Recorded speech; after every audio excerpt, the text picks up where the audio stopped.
So this is the second episode in our review of The Haunting of Bly Manor, which is kind of a little bit of a side project to season 8. We're taking a break because we were excited about this show and we really liked The Haunting of Hill House, and we were excited to have an excuse to watch and talk about The Haunting of Bly Manor. And in this episode, we're going to cover episodes 3 and 4. And so we'll start with episode 3 and go through and do our predictions sort of from our notes at the time when we finish that, and then we'll get into episode 4 and do the same thing. And that's kind of the format we've taken for this season. And I will say episode 3 was a little rough on my predictions.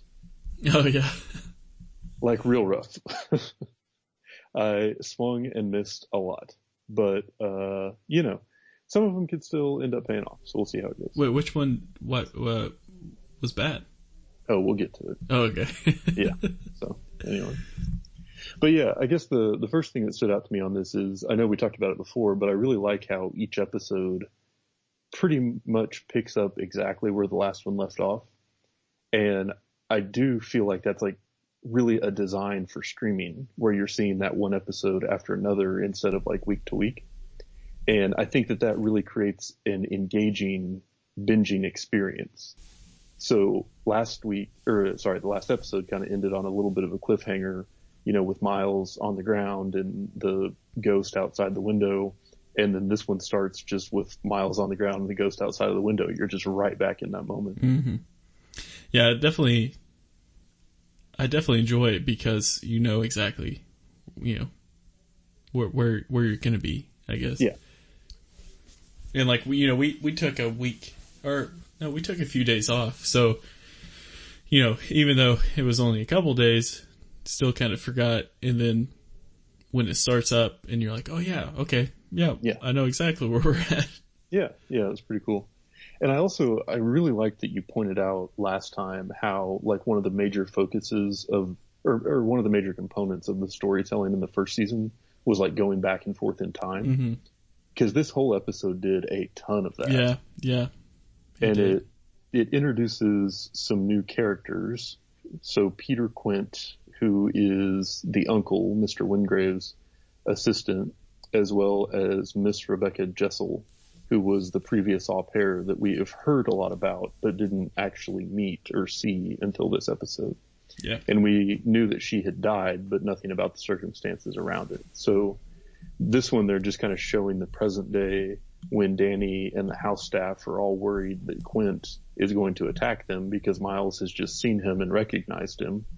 And then also in the past when he first brings Rebecca to the house and then starts hanging around and they start getting closer.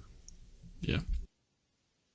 So to me, it was interesting because that they're like scared of him in the present and that she's dead.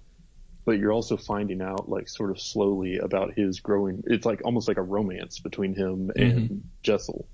And so I kind of liked that because instead of just giving like the romance storyline, they kept reminding you of like the future where things didn't have a happy ending. And that kind of kept it from feeling too like out of place in a horror show for me. Yeah. Yeah. I think like my only main complaint, I think like with episode 3 is that I just couldn't really understand Peter. I didn't realize that like it was like a Scottish accent until like halfway through. Yeah. I was like, God, this guy's struggling for like a British accent. And I was like, oh, I think he's trying to do Scottish. Yeah. To me, he came off more like Brad Pitt in Snatch. Oh, yeah. Yeah, I mean, seriously, I couldn't make it out. So, like, I was struggling there for a bit, almost like getting a little frustrated, because I was like, come on now, like, this is bad, but, I mean, I think the thing with Peter Quint is unless something changes, like, it's like, oh, okay, like, this is one of the bad guys here. You could just kind of tell, with his acting in episode 3. It's like, this guy's not good. Yeah, for sure. Well, and he's been introduced in like very foreboding ways when you've seen him before, when Danny is like seeing his ghost. and they're realizing, like, in the current time that that's who it was. And so then they find out, like, more about him, about how, like, he embezzled a lot of money from the uncle's account the previous year and then disappeared. And so all of that to say, the guy that Danny had been seeing was Peter Quint, who is a totally different person that is definitely not her ex. So that was a swing and miss on my part on the prediction, because I definitely thought that the guy she was seeing must be a guy from her past, because they keep alluding to her having lost someone. So gotcha. Yeah, so that was a big old wrong burger for me, but I am not going to be deterred, because I'm going to double down on Danny and Jamie hooking up, was what I had in my notes as I watched agree. that. Yeah, that's happening. Yeah. That's happening for sure. I think, for me, like, I actually thought it was like a woman, like, in the reflections that she was seeing. Oh, okay. I didn't really make it out that it was the guy, but, yeah, that's, there's definitely, like, a whole mystery upon the series, where I think it's almost like more of a mystery, like, so far than anything else. Yeah. Which is cool. It's, still an interesting story, but, it still blows my mind that it's such a small cast. Like, when you see them out in public, you're like, oh, wait, like, there's more going on than just at this little, at the Bly Manor. Yeah. It's like a very encompassing story, for sure. So, now, one thing that kind of, I thought I was going to call them out on something on this episode, was that they had totally forgotten about there is someone in the future telling this story. Yes, yeah. But then the narrator did make a really quick cameo to say that Rebecca Jessel thought the manor was amazing and, hoped she'd never have to leave. And it turned out she never would. And so it introduces kind of like that foreboding, sort of ominous projection about her life. But we kind of already knew that. And it gave basically no additional information about who that narrator is. Yeah. So that's a thing I'm trying to track closely. And I had to, because I know they're going to drop some clues and we're going to be able to figure it out, but they gave us nothing in this episode. Yeah. I mean, I think they're definitely, like, almost keeping it alive for, just one of the later episodes. Yeah. Oh yeah. So, sure. But yeah, it was kind of the same thing where, like, once I caught, like, oh yeah, this is, like, they are telling a story here. Yeah. Just kind of brings you back when they do that. Yeah. Yeah. And one thing I wanted to ask you about this episode, because I did not see any. Did you catch any, like, background ghosts in this one? Not in episode 3. Not at all.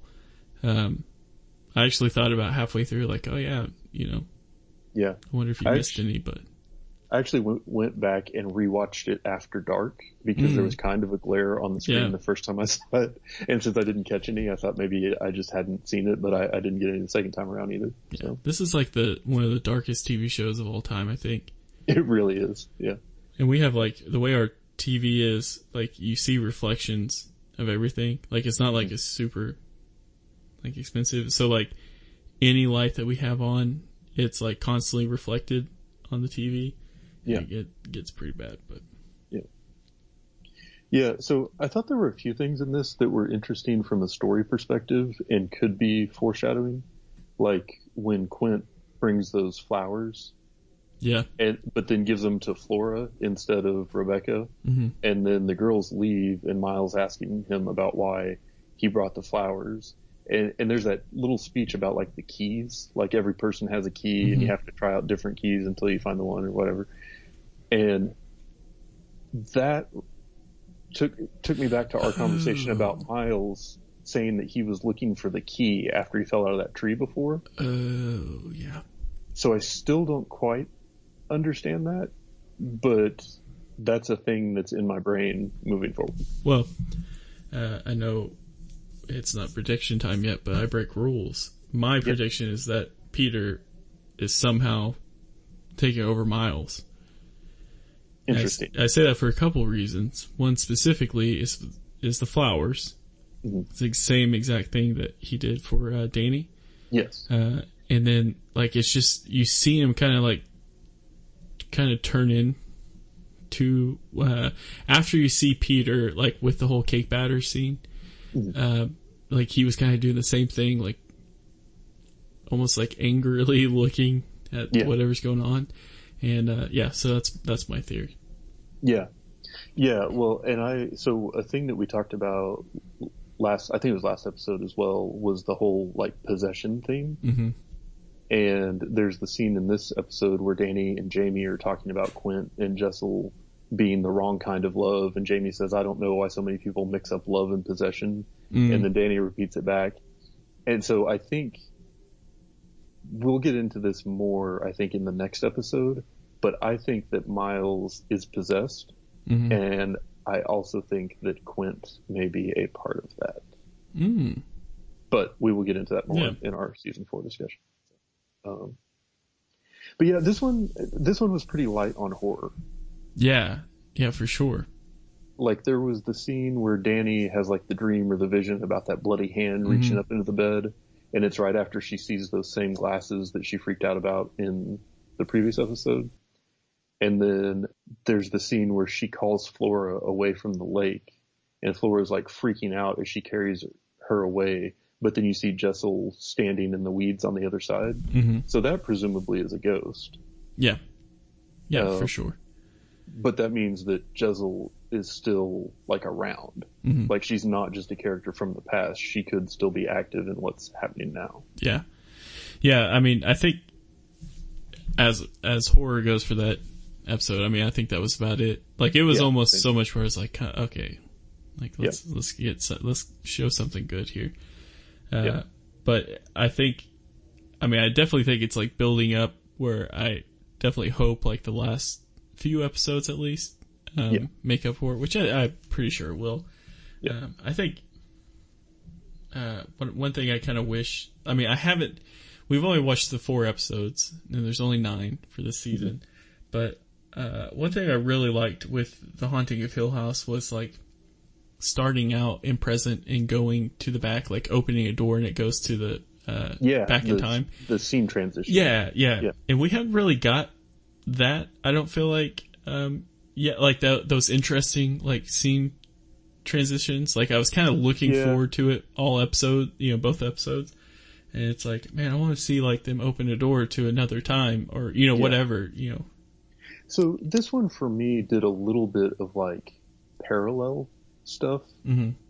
So it was like the thing that was happening in the past versus the thing that was happening in the present. And there were a few where it didn't really make a lot of sense, but there was one where it showed like Rebecca like rolling over in bed, and then it was showing like Danny rolling over in bed in the same place. And so I feel like they were trying to create some, or maybe hint at some similarity there or something, but it was very understated, and I don't know enough of like what happens next to appreciate like if that was really well done or not. So we'll find out. The other thing that I thought was kind of strange, like, I mean, if they kind of wasted our time with this, then I'm not gonna be too happy. But like, they made it a point about how Jessel had like a stain on her shirt. Yeah, and it was like, kind of like, was that just to show how weird they are? Like, how does that tie in? Yeah. You know what I mean? Like, we kind of had a whole scene where it was like, a stain on your shirt. And it's like, if it was just for the joke. Oh, I thought it was just her and Quint flirting. Well, see, then Henry brings it up. Is his name Henry? Yeah, Mr. whatever. Wingrave? Yes. Yeah. But then he brings it up, and he kind of gets, Peter smirks at Jessel, but it was just like, hey, let's get to the action. Well, you know what else was a waste of time? What? My prediction about Mrs. Gross, because she actually eats something in this one. Yeah, but it was back in time. Oh, okay. Yeah. So you think that I still think she's dead. Okay. She's still gross. And I think that I think that prediction's still true. Okay, cool. Yeah, so don't worry about that. You're good, buddy. Okay. Well, I got another one I missed on. Oh no. They get a call from Owen's neighbor and his mom died I know. while he was up there. And so I had the theory that she was dead the whole time. Yeah. And that there was like some kind of like psycho thing going on there. No, I was just straight up wrong on that one. I will say I was actually pretty bummed about that. Yeah. But I think that when they did that, though, it was like, oh, I think Owen's human, alive and not a ghost. Yeah, yeah. And I think that was one of the ways where it kind of proved it, because I didn't see him eat up until, that point and stuff. So it was still like, it was still a bummer. I was like, oh man, that would have been a crazy part of the story, Yeah. Yeah, like a totally out of left field thing. But, but yeah, and then I feel like with my other prediction was that Danny and Jamie were going to hook up. Yeah. And I feel like I just damn near almost got it right there at the end. But then Danny tells her, like, I'm so glad you stayed, and they hold hands briefly. And then Jamie leaves and Danny turns around and sees the guy with the Harry Potter glasses. Yeah. With like the bright sky reflected in them, even though it's night. And then he gets pulled back into the house and she screams. So that for me was like, finally, like some kind of like actual just horror moment. Mm-hmm. But it didn't help my predictions and it didn't really explain anything. And I feel like I just ended with for the first time in this episode, I felt like I was really ready to pay attention and now it's over. Yeah. Yeah. So, well, and Jamie makes a comment like to the effect of like, who would have guessed it or something, like, and I assumed that was talking about, Danny being interested in women. So you're saying there's a chance. Yeah. Yeah. But anyway, so before we get to the predictions, I had one question for you on this. Mm-hmm.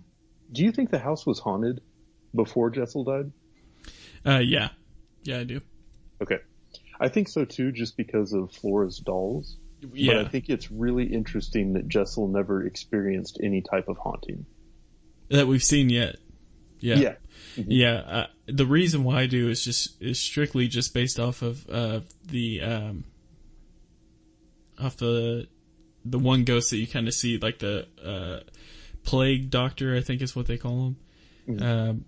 And it's like, unless it's just a weird ghost that wears that, I figured that kind of stuff has probably been going on for a long time. Oh, you're talking about when you saw him in the previous episode? Yeah. Oh, okay. Yeah. That's so you think there are ghosts in there that are super old, so they would have had to have like kind of always been there? Yeah. Okay. Yeah. Interesting. Yeah. So, did you have anything else before predictions? I don't think so. I think episode 3 was kind of a bummer for me. Yeah. It was it was like a necessity. Like, we got to know this stuff, but at the same time, just because of who I am, and we all know, I like the fast zombies, you know what I mean? Yes. Right. That was just like, okay, we can get to it. You can get to it now. And it just kind of dragged on a little bit. I also had like some questions of like, they had the sleepover, right? And, it was like, why didn't the ghost show up then? Yeah. Because you don't really know the whole layout of the house, and you're just like, why wouldn't they have shown up, then? And I thought, well, maybe because of Miles and Flora or something, but I don't know. It was just kind of like, it just didn't really make too much sense to me. But, I think they're getting there, but. Yeah, this one felt very much like a lot of setup. Yeah. So, yeah. So, I have a prediction that Owen and Mrs. Gross are going to hook up. Oh. Mainly because I want it to happen. Yeah. But they seem very, like, supportive and complimentary of each other.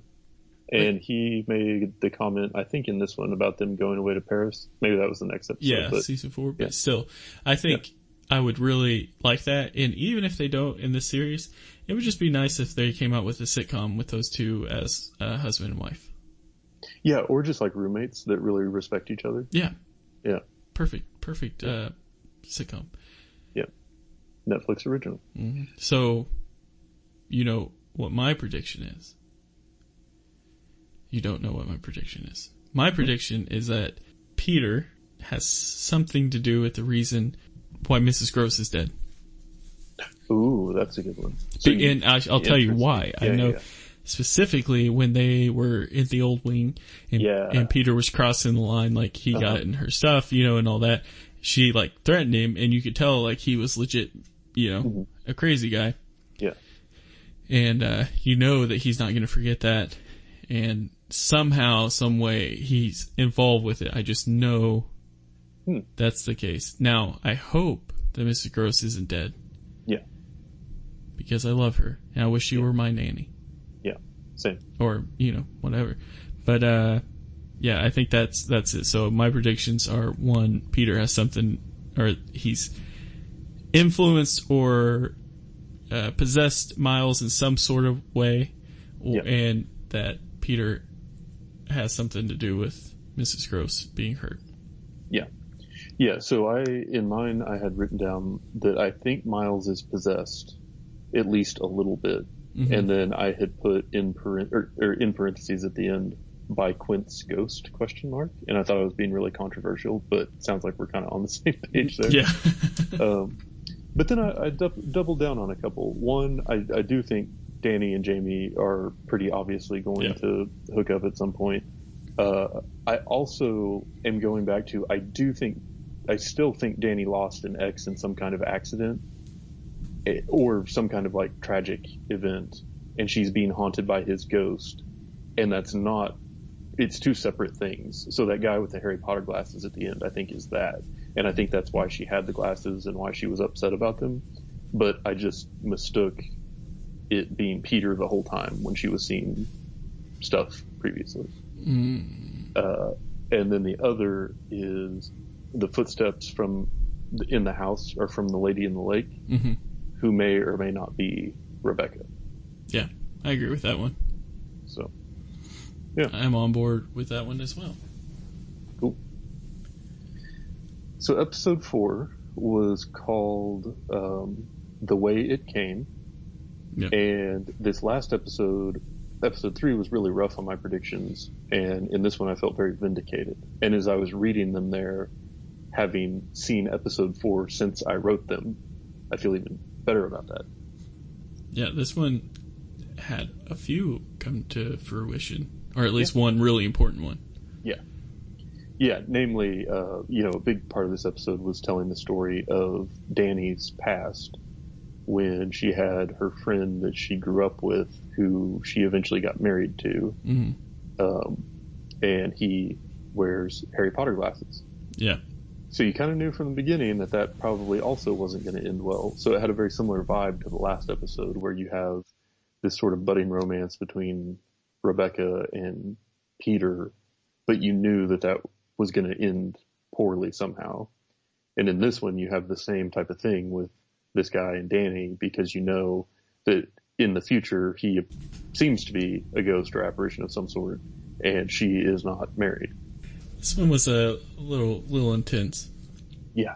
I don't think the intense yet, and I mean, it's what we're here for, but this is a follow up to Haunting of Hill House.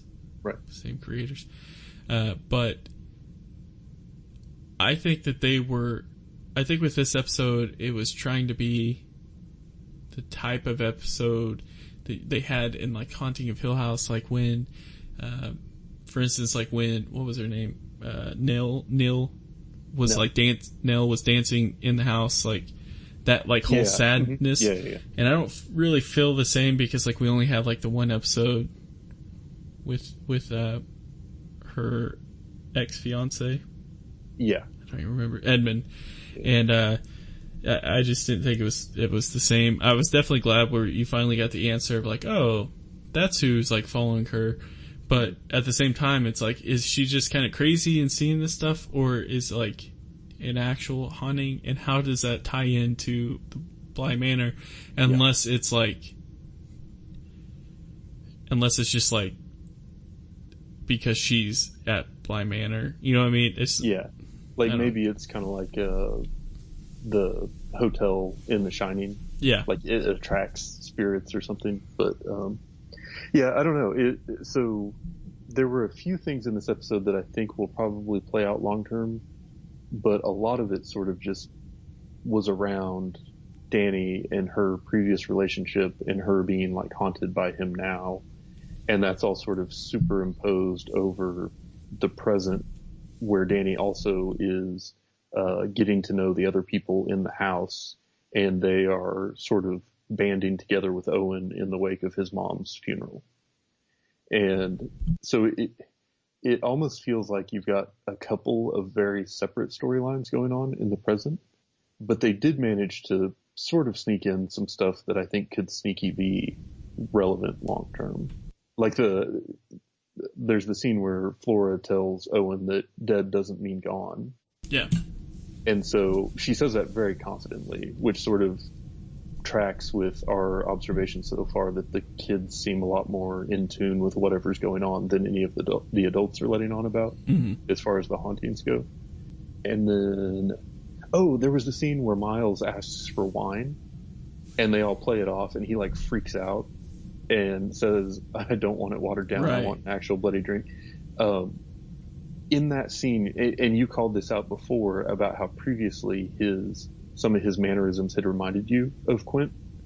In that scene, he reminded me a lot of Quint during like the cake tasting scene. So I do think there's something going on there. And then I'm sure you picked up on this. There was the scene where the dollhouse opens itself at night, and Danny is looking in there, and you see the Peter doll standing next to the Miles doll's bed. Yeah. And it's just like, yep, I think we're onto something, bro. Yeah. Yeah, for sure. That was when you're like, okay, like he's obviously moved, you know? Yeah. You got these weird kids.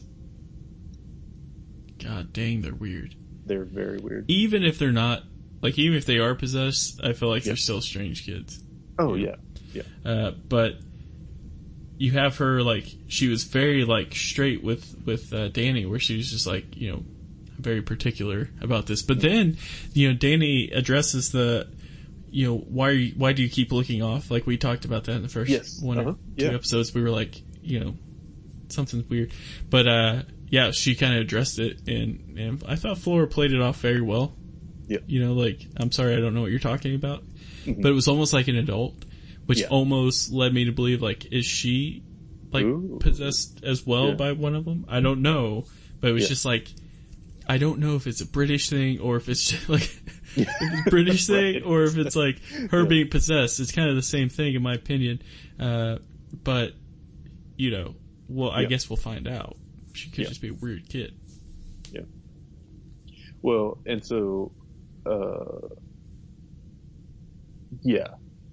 I still have not nailed down her role in all of this, but I do like when she yelled at the ghost to stop singing when they were playing hide and seek in the second episode, and the ghost listened to her. Yeah. Like there's something going on with that girl, and we're getting little views into it, little clues maybe, but not a lot of Yeah, but you know what's crazy about when her doing that was like the ghost that she was doing it to, like it wasn't like, I don't think that was Jessel. Oh no, definitely not. So it's some other, maybe it was her mom or something, I don't know. Yeah. Who knows? But yeah, and she also seems to be able to see where people are in the house based on the position of their dolls in her dollhouse. So there's something going on with that. But so all of I guess one of the big scenes or big parts of the episode is you see the flashback where Danny and Eddie are fighting because she doesn't want to get married, and then he gets mad and steps out of the car and gets hit by the truck. Yeah. And so it's the truck's headlights reflecting off his glasses are like that fire or bright light that you've been seeing the whole time. So I thought that was kind of cool stylistically to like explain where that came from. Yeah. But then you also get confirmation that, you know, all of your suspicions are correct. He is now dead and a ghost and apparently haunting her. And he seems to be interrupting a lot more in this episode. Yeah. And that could be, you know, because she's having to think about Owen's mom's death and funeral. But yeah, there were a couple random other things sort of involved here, like Mrs. Gross is drinking wine, and this is definitely after, you know, the last time like in the present, you know. Yeah. So I don't know what that does to our theory on her. Well, she drank in the first episodes too. Did she? Mm-hmm. She would drink. She wouldn't eat. Oh, okay. I didn't see her. Because she had the tea that Danny made, and they were all like, "This is awful." Yeah. You're right. Okay, well, maybe ghosts can drink. Well, you never know. I mean, if it's like Casper, the live action film, it just goes right through them.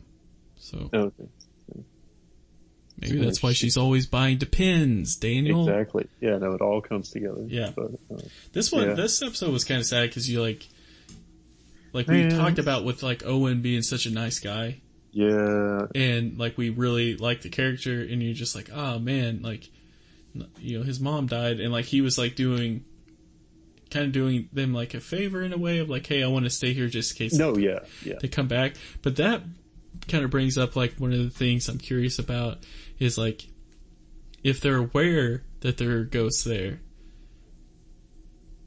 Well, maybe Peter like died. I think he's a ghost just from like the first episode or second episode. Yeah. But it's like why are they kind of like feeding into it? You know, like if they know that that's probably the case, but like they were all like talking about, you know, like we'll stay. I'm not going to be the one drinking tonight because someone has to fight him off, you know, and it's like, are they doing that for Danny or, you know, do they really not know? Yeah, that's true. Like they don't really seem to have any worry about being there and being up at night. They seem definitely more afraid of Quint than of ghosts. Yeah, for sure. So yeah, no, that's a good call. Good observation. Well, and that kind of plays into what I thought was probably the most interesting scene in this one was when, let me get my notes pulled up for it. So the kids are distracting Danny in the hallway, and you can see the ghost in the white dress walk by behind her. And I thought it was really interesting that the kids were kind of like aware of the ghost coming in and wanting to prevent her from seeing it. It was almost like they were keeping things on track. Yeah.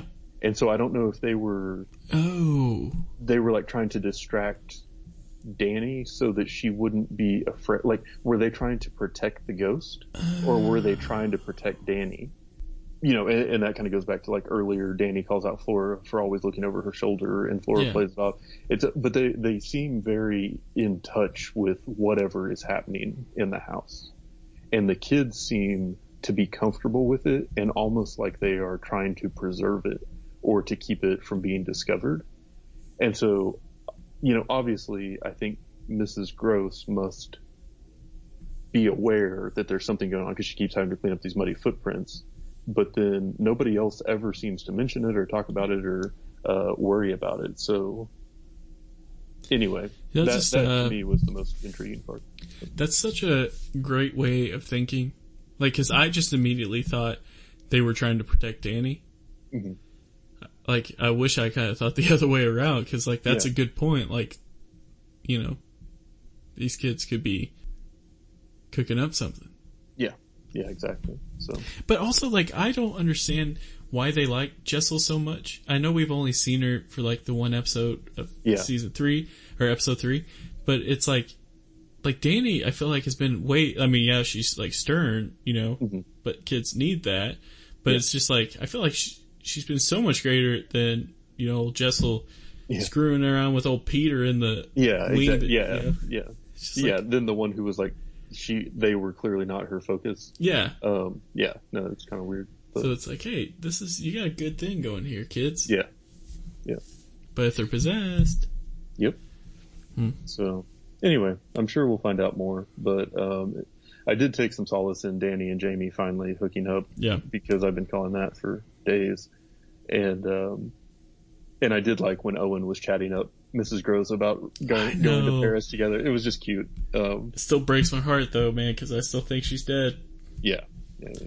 Because it was like sad. It was kind of like he was like, you know, say it with me, go to Paris or whatever, France. And it's like, oh, buddy. Yeah. And so then, I don't know. Danny burns her ex-fiance's glasses and sees him on the other side of the fire and says, "It's just you and me," then, and sits down across the fire from him. And maybe that plays into like the whole, there has to be permission for possession things that they were talking about in the previous episode. Like, if she's rejecting his possession, then is he going to go? Like, I'm not going to lie. I felt a little let down by this episode. Mm-hmm. Like, I felt like it was a very closed loop. Like the whole Eddie story, I feel like he's not going to be haunting her much longer, or like she's dealt with it and that's just not going to be a plot point anymore. Right. And so much of this episode resolved around that.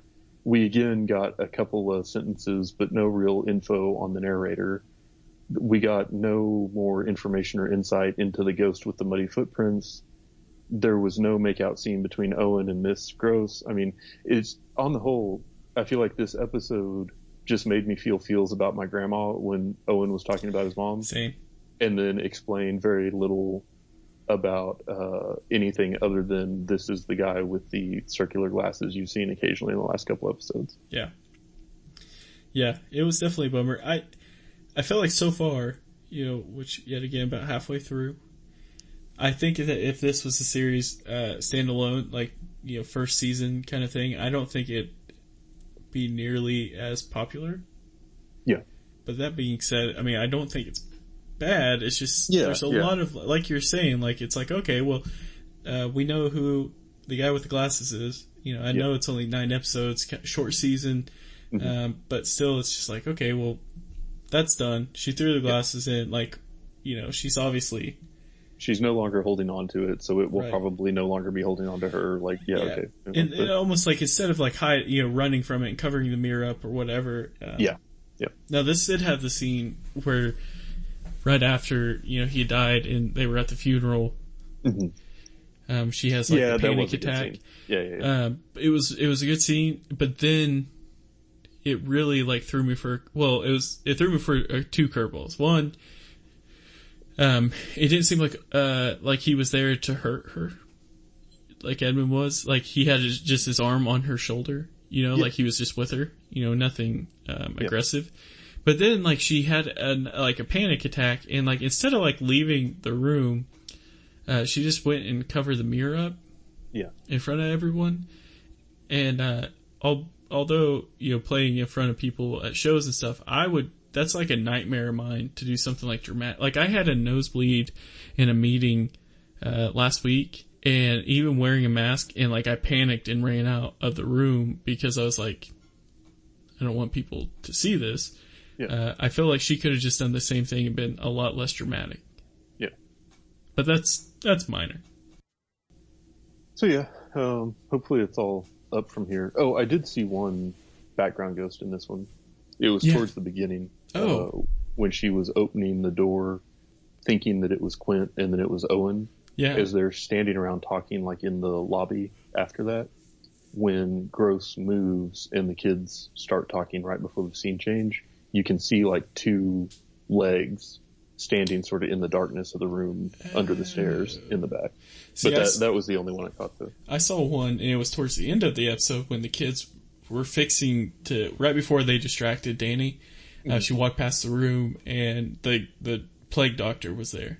Oh, interesting. It was hard to see. Yeah. But yeah, they were there on that one. That was the only one I noticed. Well, interesting. Do you have any more predictions? I do. Okay. So, I can't remember if it was this episode or the last episode. It was 3 or 4 where Miles mentions about, when can I see Uncle Henry? Yes.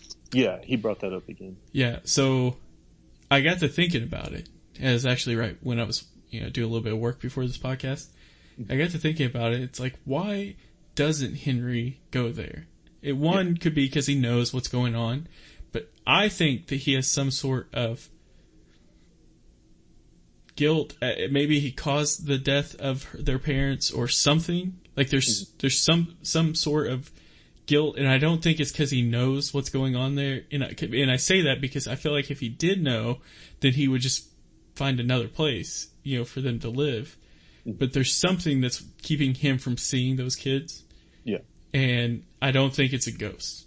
I don't know, like that's kind of a weak prediction, but I don't know what it is, but there's obviously some sort of thing keeping him away. And I think we'll find out, and he's not just like an alcoholic or something. Yeah. And maybe the alcoholism's tied to it. I don't know. But, yeah, that's my only prediction. Yeah, I just had that, this one gave us more evidence that Miles is possessed by an older spirit, and that it's probably Peter. And then that made me think, okay, because we didn't talk before this, so I didn't realize you had that Peter being dead was one of your predictions in the previous episode, so I had this as one at the end of mine. Yeah. And then my hopeful prediction is that Owen and Mrs. Gross hook up next. Yeah. So that's all I had. But, I mean, I will say, you're 1 for 1 on hooking up. That's true. So it took a little while, but it got there. You're 100% technically, so yep. I hope so. Those are some likable characters, man. They are, yeah. You just want to see good people end up with good people. Yeah. Yeah. So, yeah. And plus, like, Owen has such a sweet mustache, dude. Oh, yeah. Like, yeah. I'm amazed by that mustache. He's a man's man. Yeah. Yeah. The actor that played him is also a kind of funny follow on Twitter if you're looking for somebody. Oh, really? Yeah. But yeah, I think that about does it for this week. This episode, we'll be back with the next episode doing episodes 5 and 6 of The Haunting of Bly Manor. And then we'll figure out how we're going to do like 7, 8, and 9. We'll probably do one episode for 7 and 8 and then a whole episode for 9 or something. But yeah. Kind of a wrap up. Yeah. Yeah. Cool. So, yep. Thanks for joining. Hope you enjoyed it. We'll talk to you next time.